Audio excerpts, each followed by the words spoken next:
Hello and welcome back. If you're new to the channel, I make games and this is my devlog. Today, let me talk a little bit about user interface. There are two main ways to make a user interface. The first one is retain mode and the second one is immediate mode. Let's see what the retain mode is about. Usually, in this mode, you use an editor to put all your controls and graphical items on screen. In Unity, for example, by the way, do not use Unity if you are smart. You can check more news about Unity somewhere else. Anyway, you can go to the main editor and drag and drop buttons and other controls. You can change the look and feel of each one, same as editing web pages. Your HTML code will be the face of the user interface and the backend is your game. Usually in retain mode, you have to create objects for each element you want on the screen. On the other side, you have immediate mode, which means you use elements at the time of drawing, so you do not have much in memory. You just draw what you need without states. It saves a lot of memory and it's quite fast. The most common one is called IMGUI. Well, not sure how to pronounce that. Anyway, it's a very dynamic and fast way for prototyping. It is used in many AAA games and applications.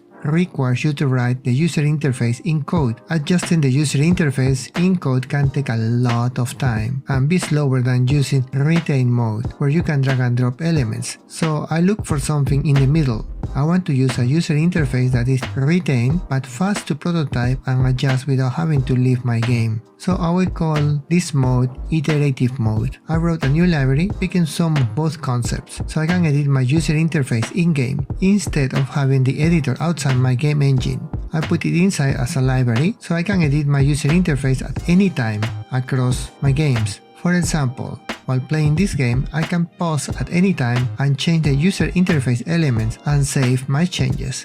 So I can prototype and adjust all the graphical elements on the go. The second thing I wanted is to put all the code as much as possible outside my game. But if I want to write the code, I can still do it. The idea was to reuse the same interface in all my games. This saves me a lot of time, so I can focus on gameplay. A few years ago, I spent a lot of time writing the code in similar way as IMGUI. But when the user interface got full of elements and it required me to update position of all controls, it became quite tedious and took a lot of effort. So retain mode would have been a lot easier to update with an editor rather than adjusting the position of everything in code. Prototyping the user interface was extremely hard and tedious, so iterative mode allows me to add controls at runtime, edit them, have themes, change the look and feel, have a centralized location where I can adjust how all buttons behave. It is not as memory efficient as IMGUI. It allows me to develop faster and just create templates that can be reused in future games. How do you like to develop your game's user interface? What tools do you use? Let me know in the comments below. I will talk more about user interfaces in future videos. If you want to support my work,